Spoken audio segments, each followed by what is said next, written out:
Hello everyone, Ganesh পুজোর দিন গিয়েছিলাম কলকাতা। আর যাওয়ার পথে গণেশদের সঙ্গে দেখা হয়ে গেল।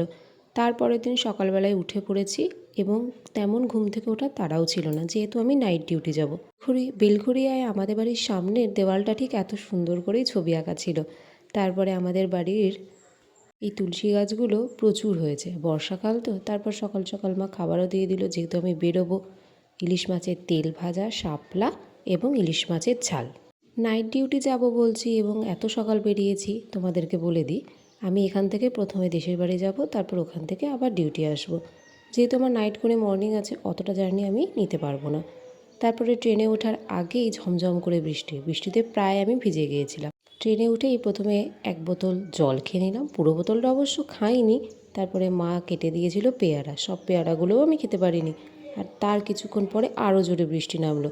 বৃষ্টি তো বেশ ভালো লাগে, কিন্তু বৃষ্টিতে ভিজতে খুব একটা ভালো লাগে না আমার। তারপরে আমি বাড়ি পৌঁছে গেছিলাম এবং বিকেলবেলা অ্যাজ ইউজুয়াল আমি ডিউটি গেলাম। বাই।